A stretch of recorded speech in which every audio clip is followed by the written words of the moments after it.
اچھا اخوان، آج کا جو ہمارا جز ہے یہ 14th جز ہے، اور آغاز جو ہے اس کا سورۃ الحجر سے ہے، جو کہ مکی صورت ہے. اور حجر کا مطلب ہے ایسی جگہ جہاں پہ عام لوگوں کا آنا جانا منع کیا گیا ہو. اور یہ حجر ایک ایسا مقام ہے، قوم صالح، حضرت صالح علیہ السلام یعنی قوم سمود جو تھی، وہاں اس علاقے کو حجر کا علاقہ کہا جاتا ہے. اور مشرکین مکہ اور اس طریقے سے مسلمان وہاں سے آیا جایا کرتے تھے، اور ان کے لیے عبرت ہوتا تھا. اللہ کے رسول صلی اللہ علیہ وسلم بھی وہاں سے گزرا کرتے تھے. تو خاص طور پہ اس صورت کے اندر اللہ تعالیٰ نے، چونکہ یہ مکی صورت ہے تو اس میں اپنی وحدانیت کے حوالے سے دلائل بھی دیے ہیں. اس طریقے سے سیدنا آدم علیہ السلام اور ابلیس کا واقعہ بھی ذکر کیا ہے. پھر انبیاء کے حوالے سے کچھ ذکر کیا، سیدنا شعیب علیہ السلام، سیدنا صالح، اور اس طریقے سے سیدنا لوط علیہ السلام کا ذکر کیا ہے. اور اس طریقے سے اس کے اینڈ پہ اللہ کے رسول صلی اللہ علیہ وسلم کو اس بات کی تسلی بھی دی ہے، کیونکہ سورہ حجر ایسے موقع کے اوپر نازل ہوئی تھی، خاص طور پہ جب مسلمان بہت ٹف سچویشن سے گزر رہے تھے. یعنی یہ وہ وقت تھا جو عروج تھا مسلمانوں پر ظلم اور زیادتی کا.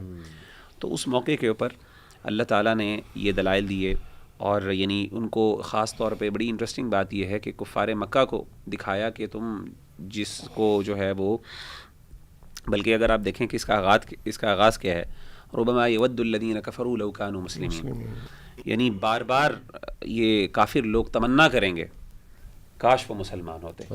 یعنی اللہ نے آغاز ہی یہاں سے کیا. یعنی دوسری آیت ہے، آغاز تو قرآن مجید سے، پھر اس کے بعد دوسری آیت ہے ربما یود الذین کفروا لو کانوا، اس چیپٹر کا آغاز ہے. ان ادر ورڈز یعنی اتنی مشکل حالات میں اللہ تعالیٰ مسلمانوں کو یہ تسلی دے رہے ہیں کہ تم پریشان نہ ہو. یہ اصحاب الحجر جو ہیں یہ بہت بڑی طاقتور قوم ہے جن کے پہاڑوں کے اندر گھر تھے. آج دیکھو کیسے ان کو ختم کر دیا، ان کا نام لینے والا کوئی بندہ نہیں. اور اسی طریقے سے یہ سارے کفار جو تمہارے پر ظلم اور زیادتی کر رہے ہو، اور تم بظاہر بڑے کمزور ہو، تم پریشان نہ ہو، ان قریب یہ بار بار تمنا کریں گے، بار بار چاہیں گے.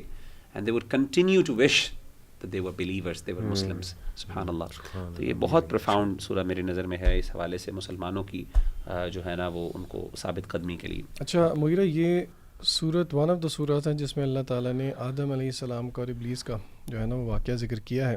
اگین لاٹ آف لیسنز اس سارے ٹاپک میں سے، لیکن جو بات میں رکھنا چاہ رہا ہوں وہ یہاں پہ یہ ہے کہ اللہ تعالیٰ نے جس طرح فرمایا فَإِذَا سَوَّيْتُهُ وَنَفَخْتُ فِيهِ مِن رُوحِي فَقَعُوا لَهُ سَاجِدِينَ، کہ جب اللہ تعالیٰ نے آدم علیہ السلام کو بنایا اور اللہ نے جب سب کو کہا کہ سجدہ کریں تو سب نے سجدہ کیا. فَسَجَدَ الْمَلَائِكَةُ كُلُّهُمْ أَجْمَعُونَ إِلَّا ابلیس نے نہیں کیا، أَبَى أَن يَكُونَ مَعَ السَّاجِدِينَ. اور پھر اللہ نے اس سے پوچھا کہ تم نے کیوں سجدہ نہیں کیا، تو اس نے جو آگے سے جواب دیا وہ اس نے ایک ریشنل پیش کیا. اور پھر اللہ تعالیٰ نے آگے سے کہا قال فخرج منها فإنك رجيم وإن عليك اللعنة إلى يوم الدين. تو آگے جو ابلیس نے وعدے کیے اللہ تعالیٰ سے انسانوں کو گمراہ کرنے کے لیے، اس میں سے ایک آیت نمبر 39 ہے جو میں آپ کے سامنے رکھنا چاہ رہا ہوں. قال ربی بما اغویتنی. ونس اگین اللہ کو اس نے بلیم کیا کہ کیونکہ آپ نے مجھے گمراہ کر دیا ہے، لَأُزَيِّنَنَّ لَهُمْ. اس کا ترجمہ یہ ہے کہ ان کے لیے میں مزین کر دوں گا. مفسرین نے یہاں پہ ایک سوال اٹھایا کہ کیا چیز مزین کر دوں گا، یعنی کہ اللہ نے وہ ایگزیکٹلی چیز مینشن نہیں کی، لیکن مفسرین کہتے ہیں کہ آیت کے کانٹیکسٹ سے یہ پتہ لگتا ہے کہ یہاں پہ مٹیریلزم کی بات ہے، زمین کی بات ہے. یعنی کہ زمین کی جو زینت ہے ان کو وہ دکھاؤں گا تاکہ وہ آخرت کی طرف توجہ نہ کریں اور زمین کی طرف ہی جو ہے وہ ہو کے رہیں. جس طرح کہ سورہ اعراف کے اندر ہم نے یہ آیت کوٹ بھی کی تھی، اور یہاں پہ مفسرین یہ آیت لے کے بھی آئے ہیں وَلَكِنَّهُ أَخْلَدَ إِلَى الْأَرْضِ، کہ اس شخص نے جس کو اللہ نے اپنی آیات دی تھیں لیکن اس نے پریفر کیا زمین کی دنیا کو. تو اس لیے جس دور میں ہم رہ رہے ہیں مٹیریل دور ہے، اور اس چیز کو ہم اس کے سورس کی طرف ریٹرن کریں کہ going a lot towards materialism, یہ شیطان کا ایک بہت بڑا بار ہے. سبحان اللہ. اچھا اخوان، میں جو ہے وہ تھوڑا سا انٹرسٹنگ ٹاپک ڈسکس کرنا چاہوں گا آپ سے، چونکہ میرا انٹرسٹ ایسٹرو فزکس میں بہت ہے، اور یہ آیات جو ہیں بڑی آپ کہہ لیجیے اسٹرائکنگ ہیں with regards to the wonders of the creation. تو آیا نمبر 14, 15, 16 اینڈ 17 انشاءاللہ، اور میں آپ لوگوں کی بھی رائے لینا چاہوں گا. وَلَوْ فَتَحْنَا عَلَيْهِمْ بَابًا مِنَ السَّمَاءِ فَظَلُّوا فِيهِ يَعْرُجُونَ. اور اگر ہم ان پر آسمان کا کوئی دروازہ کھول بھی دیتے اور وہ اس پر چڑھنے لگتے، لَقَالُوا إِنَّمَا سُكِّرَتْ أَبْصَارُنَا بَلْ نَحْنُ قَوْمٌ مَسْحُورُونَ. تب بھی وہ یہی کہتے کہ ہماری تو نظر بندی کر دی گئی ہے، وی ہیو بین بیوشڈ. بلکہ ہم پر تو جادو کر دیا گیا. اب دیکھیں پہلی چیز اس سے یہ ثابت ہوتی ہے کہ کفار جو ہے وہ پروف کے چکروں میں تھے نا, کہ ہمیں کوئی پروف ملے, کوئی آؤٹ آف دا وے جا کے ہمیں جو ہے نا وہ پروف دکھایا جائے. تو اللہ سبحانہ تعالیٰ نے کہا کہ اگر ہم ان پہ یہ پروف بھی کھول دیں کہ آسمانوں پہ چڑھنے لگیں, یعنی کوئی دروازہ کھول دیں ان کے لیے, وچ مینس کہ it is one of the wonders signs of اللہ سبحانہ و تعالیٰ. اور اٹ آلسو مینس, مطلب میں اس کو ایسے دیکھتا ہوں کہ دروازوں کا بار بار ذکر ہوا, وفتحت السماء فکانت ابوابا, یہ اللہ سبحانہ تعالیٰ نے کہا کہ اس دن سارے دروازے جو ہے وہ کھول دیے جائیں گے. تو ایک ڈسکشن تو موجود ہے ایسٹرو فزسسٹ کے درمیان وارم ہولز کی, اور بلیک ہولز پہ آج کل بہت بات ہو رہی ہے. میں یہ امپلائی نہیں کر رہا کہ اس سے مراد وارم ہول ہی ہے, لیکن مراد اس سے یہ ہے کہ دیکھیں there are lots of wonderful signs in the creation of اللہ سبحانہ و تعالیٰ, جس کی طرف ہماری توجہ بھی دلائی گئی ہے, اور شاید انسان ان کو پالے یا نہ پالے. لیکن اس کا مقصد جو میں سمجھا ہوں, بلکہ احمد بھائی ایک بار آپ نے بھی یہی بتایا تھا کہ اس کا مقصد بیسکلی ہے کریٹنگ آف اللہ سبحانہ و تعالیٰ, اور یہ کہ اللہ کنٹرولز ایوری تھنگ. وہ ایک آیت بھی ہے نا, سنوریہم آیاتنا فی الآفاق وفی انفسہم حتی یتبین جی جی بالکل. انہ الحق. اور اگلی جو آیات ہیں وہ بڑی انٹرسٹنگ ہے. وَلَقَدْ جَعَلْنَا فِي السَّمَاءِ بُرُوجًا وَزَيَّنَّاهَا لِلنَّاظِرِينَ, اور ہم نے آسمان میں برج بنائے ہیں, اور ہم نے اسے آسمانوں کو اور برجوں کو مزین کر دیا ہے دیکھنے والوں کے لیے. اب برج سے مراد بہت سی چیزیں ہیں, مطلب کچھ ٹرانسلیٹرز کہتے ہیں اس سے مراد کانسٹیلیشنز ہیں, کچھ اس سے پلرز مراد لیتے ہیں, کچھ اس سے پہرے کی جگہیں, یعنی while shifting from first heaven to second heaven اللہ سبحانہ و تعالیٰ نے اپنے گارڈز بٹھائے ہوئے, پہرے دار بٹھائے ہوئے جو وہاں پر پہرا دے رہے ہیں. اور پھر اللہ سبحانہ و تعالیٰ کہتے ہیں وَحَفِظْنَا مِن كُلِّ شَيْطَانٍ رَجِيمٍ, اور ہم نے حفاظت کی ہے اس کی ہر شیطان مردود سے. الا من استرق السمع فاتبعه شهاب مبین, ما سوا اس کے کہ جو چوری چھپے سننا چاہتا ہے تو اس کا پیچھا کرتا ہے ایک انگارہ چمکتا ہوا. اس سے ثابت ہی ہوتا ہے کہ دیر آر سرٹن جنز, شیاطین, جن کی ریچ وہاں تک ہے, اور وہ اپنے کاہنوں کو, جو ان کے وہ ظاہر ہے ساحر اور کاہن جو لوگ ہوتے ہیں, وہ ان سے کچھ انفارمیشن ایکسٹریکٹ کرتے ہیں. بالکل, یہ حدیث میں آیا, حدیث میں بھی آیا ہے. اور پھر شہاب ثاقب انہیں مارا جاتا ہے, یہ سورہ ملک میں بھی ہے کہ اللہ سبحانہ وتعالیٰ کہتے ہیں انہیں ایک آگ کا گولا جو ہے وہ چیز کرتا ہے, اور وہ مقصد یہ ہوتا ہے کہ انہیں بھگایا جائے وہاں سے. تو یہ بھی بڑی انٹرسٹنگ دیکھیے بات ہے کہ یہ جو ہمارے ہاں ہوتا ہے نا کہ استخارہ جو ہے وہ کروانے آ جاؤ مجھ سے, میں تمہیں کچھ فیوچر کی باتیں بتا دوں گا, یہ بہت کامن ہے. یا یہ کہ وہ کہتے ہیں جی کہ آپ کا کوئی مسئلہ چل رہا ہے, میرے پاس آؤ, میں تمہیں اس کا حل بتاتا ہوں. تو آئی تھنک کہ these guys are involved in these things, یہ شیاطین کے ساتھ رابطہ, اور ان سے مے بی کوئی انفارمیشن فیوچر کی ایکسٹریکٹ کر لینا, جس میں سے ایک سچ ہوگا تو 99 جھوٹ ہوں گے حدیث کی روشنی میں اس طرح. تو لیکن اللہ ہمیں یہ بتا رہا ہے کہ میں نے حفاظت کی ہے, اور قرآن مجید کو تو اللہ نے پروٹیکٹ کیا, اور حفاظت ظاہر ہے وہ سورہ جن میں آتا ہے نا کہ وہ جو گارڈز تھے وہ زیادہ ایکٹیو ہو گئے, اور شیطان تو وہاں پہنچ بھی نہیں سکتا تھا وہاں پہ. تو یہ بڑی انٹرسٹنگ میرے لیے جو ہے نا. اچھا, یہ آپ نے جو بات کی نا نیچرل فینومینا کے بارے میں, ہمیں نا ہمیشہ اس رول کو نا ذہن میں رکھنا چاہیے. اور میں نے ایک سعودیہ میں عالم ہے, انہی سے یہ بات سنی تھی کہ جب بھی اللہ سبحانہ و تعالیٰ نے نیچرل فینومینا کے بارے میں بات کی نا قرآن میں, تو اس کا مقصد جو ہے وہ اس کو لوٹانا ہے اللہ تعالیٰ کی طرف واپس. کہ اس کا مقصد یہ ہے کہ تم پہچانو کہ اللہ سبحانہ و تعالیٰ کی قوت کو, صحیح قوت کے ساتھ اللہ سبحانہ و تعالیٰ کی وحدانیت کو, اور اس کے بعد اللہ تعالیٰ کا فیور تمہارے اوپر, کہ یہ جب جو بھی چیزیں بنائی ہیں, یہ آسمان بنایا ہے, یہ زمین بنائی ہے, سورہ نبا میں بھی بہت زیادہ اس چیز کا ذکر ہے, وہ تمہارے لیے بنائی ہے. سو اس میں ایک سینس آف گریٹیٹیوڈ ہمیں فیل ہونا چاہیے, ایک سینس آف او اللہ تعالیٰ کی لیے فیل ہونی چاہیے, اور اللہ تعالیٰ کی نشانیاں اور وحدانیت, اور سو گریٹیٹیوڈ اینڈ او جو ہے نا وہ اس سے ہمیں اخذ کرنا چاہیے اللہ سبحانہ و تعالیٰ کے بارے میں. اسی طرح اللہ کا تعارف ہے قرآن کے اندر.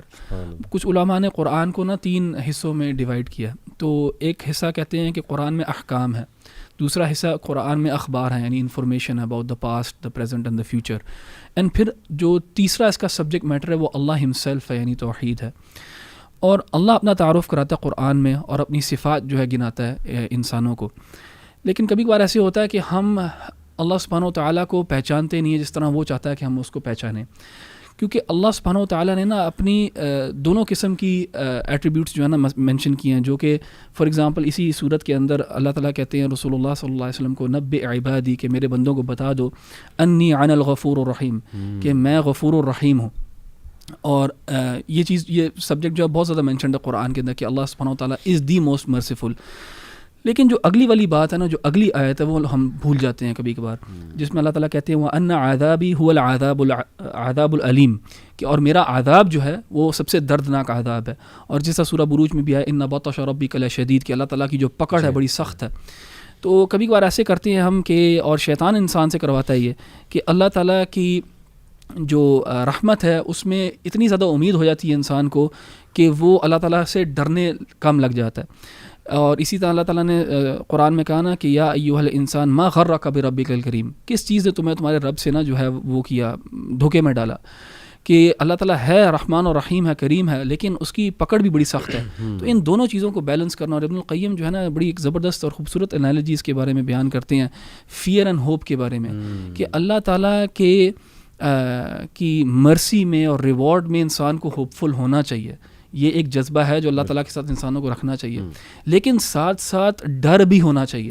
اللہ تعالیٰ کی پکڑ بھی سخت ہے, اللہ تعالیٰ کا عذاب بھی سخت ہے. اور وہ انالوجی دیتے ہیں اس کی فیئر اور ہوپ کی ایک چڑیا کے ساتھ, کہ اس کے جیسے ایک چڑیا ہے جو اللہ تعالیٰ کی طرف جا رہی ہے, تو وہ اڑے گی تو اس کے پر جو ہیں دونوں سائڈوں پہ ایک فیئر والا پر ہے, خوف والا, اور ایک امید والا ہے, ہوپ والا. اور جو چڑیا کی جو باڈی ہے وہ محبت ہے. یعنی ہم دنیاوی لحاظ سے ہم لوگوں سے ڈرتے ہیں لیکن ہم ان سے محبت نہیں کرتے. نہیں, اللہ سے ڈرنا ہے محبت کے ساتھ. اور ہم لوگوں سے امید رکھ سکتے ہیں, ہو سکتا ہے آپ اپنے باس سے کچھ امیدیں رکھتے ہو لیکن آپ اس سے محبت نہ کرتے ہو, لیکن امید بھی رکھنی ہے تو محبت کے ساتھ. تو یہ ایک ایسی چڑیا ہے جو اللہ تعالیٰ کی طرف سفر کر رہی ہے, دونوں اس کے پر کام کر رہے ہیں, برابر کام کر رہے ہیں, فیئر والا بھی, ہوپ والا بھی, اور بیچ میں جو ہے نا محبت ہے.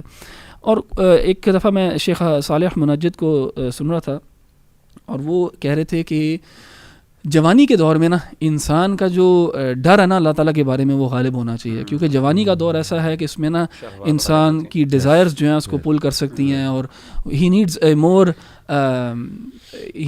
To be more fearful of اللہ to be able to tread the right path. And پھر جب انسان جو نا when he crosses his maybe 40, 50s اور 60s, اینڈ میں انسان کے اندر امید زیادہ ہونی چاہیے, ہوپ زیادہ ہونی چاہیے, خاص طور پہ آخری اوقات میں اپنی زندگی کے اللہ تعالیٰ میں اچھی امید رکھنی چاہیے. تو یہ اللہ تعالیٰ کو پہچاننا اور ان دونوں ریلیشن شپس کو لے کے چلنا اور بیلنس کرنا بڑا ضروری ہے ہمارے لیے. اور احمد بھائی یہ بڑا ضروری ہے اللہ کے ایٹریبیوٹ سمجھنا, کیونکہ جو کرسچن کانسیپٹ آف گاڈ ہے وہ ہے کہ گاڈ از آل لو. بالکل, ہاں. اور اس وجہ سے نا وہ یہ ہضم نہیں کر پاتے کہ سفرنگس کیوں ہیں دنیا میں, اور یہ کیسے ہو سکتا ہے کہ کوئی پنشمنٹ گاڈ کی طرف سے آئے. تو دیکھیں ہم تو یہ کہتے ہیں کہ اللہ سبحانہ و تعالیٰ از دی موسٹ مرسیفل, اور اس کا جو ظاہر ہے مرسی ہے وہ غالب ہے اس کے غضب پہ, یہ تو حدیث میں بھی آتا ہے. لیکن اللہ is the most just as well. اور جب ہم ایک عام لیڈر سے ایکسپیکٹ کر رہے ہوتے ہیں کہ یار وہ جسٹس بھی کرے گا, جی, اور وہ لیڈر جو بالکل ہو is all about love and forgiveness and nothing, no action, تو اس کو تو ہم مطلب ایک لیڈر سمجھیں گے نہیں, ڈسفنکشنل ہے. تو پھر یہ کیسے ہو سکتا ہے کہ کائنات کا جو رب ہے اس کے بارے میں آپ سوچیں کہ نہیں ہی will let go everything. Justice without punishment achievable ہی نہیں ہے. جی ہاں, اس دنیا میں بھی آپ دیکھ لیں, پولیس فورس ہے, جسٹس کے اندر ہمارے پینل کوڈ ہے, پنشمنٹس ہیں, تو جسٹس کے ساتھ پنشمنٹ تو ساتھ ساتھ. اس میں یہ جو آپ نے آیت ذکر کی نا وَلَوْ فَتَحْنَا عَلَيْهِمْ بَابًا مِنَ السَّمَاءِ فَضَلَّ, اس سے ایک اور چیز ہمیں جو ایک پوائنٹ ملتا سمجھنے کے لیے جو ملتا ہے وہ یہ ہے کہ دیکھیں پچھلی جو آیات ہیں ان کو بھی اگر آپ دیکھیں تو بڑی نازیبہ بات کی کفار مکہ نے اللہ کے رسول صلی اللہ علیہ وسلم کے حوالے سے, وَقَالُوا يَا أَيُّهَا الَّذِي نُزِّلَ عَلَيْهِ الذِّكْرُ إِنَّكَ لَمَجْنُونٌ, کہا مجنون ہے, اور کیا وجہ لَوْ مَا تَأْتِينَا بِالْمَلَائِكَةِ, ہمارے پاس جو فرشتے لے کے آؤ ان کو تم نہ, یعنی they were actually expecting کہ آپ ایسا کریں کہ ہمیں کچھ ایسی آیات اور ایسے براہین یا ایسے معجزات دکھائیں جس سے ہم کنونس ہو جائیں کہ آپ کی بات سچی ہے. صحیح.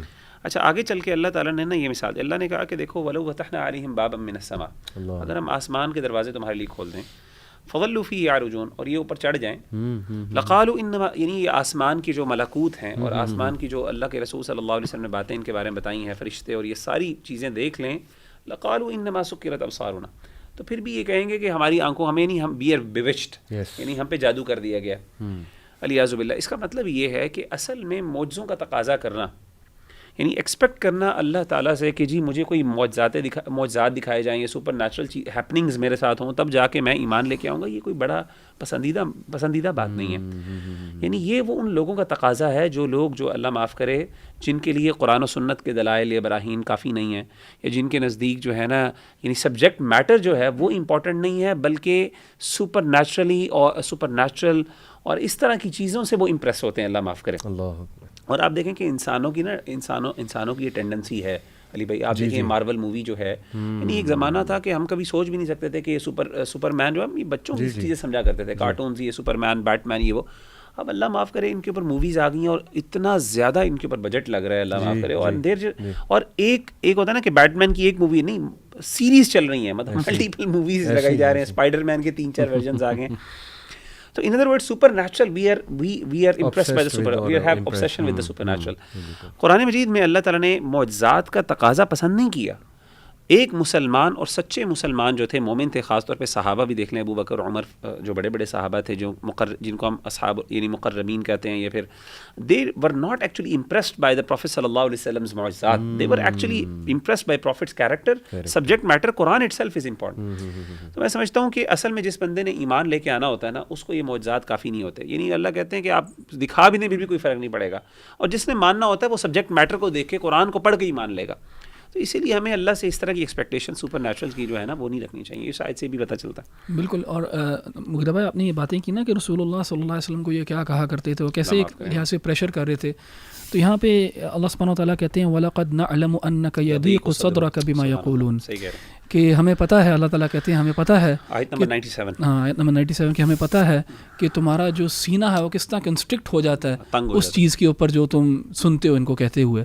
یعنی رسول اللہ صلی اللہ علیہ وسلم کو بے حد تکلیف ہوتی تھی جب وہ آپ صلی اللہ علیہ وسلم کو برا بھلا کہتے تھے، اس طرح کے تقاضے کرتے تھے، جھوٹا کہتے تھے، کیا کیا نہیں کہا انہوں نے آپ صلی اللہ علیہ وسلم کو. اور اللہ سبحانہ و تعالیٰ ادھر جو ہے نا وہ تسلی دے رہے ہیں اپنے نبی صلی اللہ علیہ وسلم کو. اور یہاں پہ ہمیں یہ بھی پتہ لگتا ہے کہ رسول اللہ صلی اللہ علیہ وسلم نا کہ ہیومن ایموشنز تھے. یعنی جب ان کو گالی دی جاتی تھی ان کو تکلیف ہوتی تھی، ان کو یعنی جب ان کے لوگ جو ہیں ان کو جھٹلاتے تھے تو ان کو تکلیف ہوتی تھی. تو اللہ سبحانہ و تعالیٰ نے نا ان کو تسلی دی یہاں پہ. اور پھر آگے اللہ تعالیٰ نے نا سلوشن بھی بتایا کہ تمہیں کیا کرنا چاہیے. اور ہمیں نا ہاں بالکل کہ اللہ تعالیٰ کی تسبیح بیان کرو، اور پھر وکم من الساجدین، اور سجدے کرنے والے میں سے ہو جاؤ. یعنی سجدے میں آ جاؤ، یعنی نماز پڑھو، عبادت کرو بیسیکلی. ہاں بالکل. تو یہاں پہ ہمارے کچھ جو ہے نا بہن بھائی ہیں جو نئے پریکٹسنگ کرنا شروع کرتے ہیں تو ان کو بڑا کچھ سننا پڑتا ہے، خاص طور پہ اپنے قریبی لوگوں سے، گھر والوں سے، دوستوں سے، یاروں سے. اور جو چیزیں سنتے ہیں وہ تو ان کو اس سے تکلیف ہوتی ہے کہ جیسے اگر کوئی بہن ہے اس نے دوپٹہ لینا شروع کر دیا ہے، حجاب لینا شروع کر دیا، نقاب وغیرہ، تو گھر والے جو ہیں بہت زیادہ تنگ کرتے ہیں، لوگ تانے مارتے ہیں، اور دوست یار بھی جو ہیں وہ کہتے ہیں تم بہت مولوی ہو گئے ہو، اس طرح. تو ظاہر ہے کہ انسان کو تکلیف ہوتی ہے، لیکن ان کو یہ یاد رکھنا چاہیے کہ یہ جو تکلیفیں ہیں یہ انبیاء نے بھی جھیلی ہیں یہ تکلیفیں. یعنی ہم کیا سیکریفائس کر رہے ہیں جو انہوں نے سیکریفائس کیا. تو انسان کو صبر کرنا چاہیے. اور جس طرح اللہ تعالیٰ نے کہا نا کہ فسبح بحمد ربک وکن من الساجدین، تو اللہ تعالیٰ کی تسبیح بیان کریں اور نماز پڑھیں. واعبد ربک حتی یأتیک الیقین، اور ڈٹے رہیں اس چیز کے اوپر، اللہ تعالیٰ کی عبادت کرتے رہیں جب تک کہ جو چیز یقینی ہے وہ نہ آ جائے آپ تک. یعنی کیا چیز؟ موت. یعنی worship your lord until that which is certain to you comes. یعنی دیٹ وچ از سرٹن سے مراد موت ہے.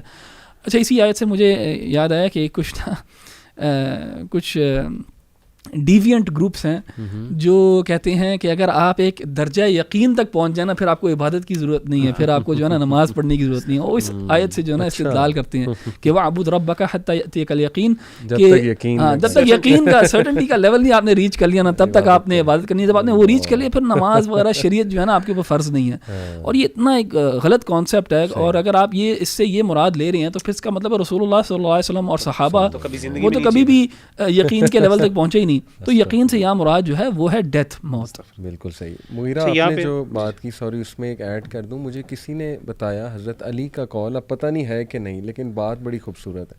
تو وہ قول یہ ہے کہ جس نے لاجک کی بیسس پہ اللہ کی اطاعت کی تو اس نے پھر اطاعت لاجک کی ہے، اللہ سبحانہ و تعالیٰ کی نہیں کی ہے. تو یہ از دیٹ ٹرو کہ دیکھیں اطاعت تو یہ ہے نا کہ اللہ نے جو کہہ دیا وہ کیا جائے, لیکن لاجک مانگنا بری بات تو نہیں ہے, بٹ یہ کورٹ کے مطابق کہ لاجک لے کے کسی چیز پہ آپ عمل کرنا شروع کر دیں تو دیٹ از دی اطاعت آف دی لاجک, ناٹ اللہ سبحانہ و تعالیٰ. وہ جیسے کہ نا ایک آیت, چلیں واللہ عالم اس کا مطلب کیا ہے, لیکن وہ ایک آیت ہے نا کہ جس میں اللہ تعالیٰ فرماتے ہیں کہ جب تک یعنی سورۃ بقرہ کے پہلے سپارے میں بھی اللہ نے ذکر کیا کہ جب بھی رسول ان کے پاس ایسی چیز لے کے آتے تھے جو ان کو پسند نہ ہوتا تھا تو وہ اس کا انکار کرتے تھے. تو ان ادر ورڈز اگر بندہ اپنی انڈرسٹینڈنگ کو اس کو بیس بنا لے تو پھر وہ کمال کیا بات ہے. اصل بات تو یہ ہے کہ انسان کی یعنی سبمیشن کا صحیح یعنی ایبسولوٹ سبمیشن کا تو پتہ تب چلتا ہے جب انسان کو کوئی چیز سمجھ نہ آئے, اس کے باوجود انسان جو ہے وہ جھک جائے اللہ کے سامنے. اچھا یہاں پہ نا سورہ نحل میں ایک آیت ہے, آیت نمبر 58 جو میں ذکر کرنا چاہ رہا ہوں, ہمارے معاشرے کی ایک عکاسی کرتی ہے. 58 نمبر آیت ہے, وَإِذَا بُشِّرَ أَحَدُهُم بِالْأُنثَىٰ ظَلَّ وَجْهُهُ مُسْوَدًّا وَهُوَ كَظِيمٌ يَتَوَارَىٰ مِنَ الْقَوْمِ مِنْ سُوءِ مَا بُشِّرَ بِهِ أَيُمْسِكُهُ عَلَىٰ هُونٍ أَمْ يَدُسُّهُ فِي التُّرَابِ أَلَا سَاءَ مَا يَحْكُمُونَ. اللہ معاف کرے, اللہ تعالیٰ نے کہا کہ جب بھی اصل میں کفار مکہ نے اللہ کے لیے نا بیٹیوں کا جو ہے نا وہ اللہ معاف کرے ان کو ثابت کیا. تو اللہ نے کہا کہ ان کی حالت یہ ہے کہ جس چیز کو یہ اللہ کی بیٹیاں بنا رہے ہیں یہ اپنے لیے اس کو برا جانتے ہیں. اور اللہ نے کہا کہ ان کی حالت یہ ہے کہ جب ان میں سے کسی بیٹی کی ان کو بشارت دی جائے, بتایا جائے, خبر دی جائے تو آپ دیکھیں گے اس کا چہرہ سیاہ ہو جاتا ہے اور غصے سے وہ بندہ بھر جاتا ہے اور غم سے وہ بندہ بھر جاتا ہے. اللہ معاف کرے. انفارچونیٹلی آج بھی آپ دیکھیں کہ معاشرے کے اندر بیٹیوں کو نا ایک بوجھ سمجھا جاتا ہے اور بیٹیوں کو نا ایک یعنی تکلیف اور ایک چہرے ایک غم کی صورت. اور جیسے کہ پچھلے دنوں ایک واقعہ بھی ہوا تھا, اللہ معاف کرے, ایک لڑکے نے اپنی بیٹی کو, بالکل نومولودہ بیٹی جو تھی اس کو اللہ معاف کرے اس کو جو ہے وہ مار دیا, اس نے لٹرلی آئی تھنک پستول سے مار دیا, گولیاں مار کے, اللہ معاف کرے, چھوٹی سی بچی کو.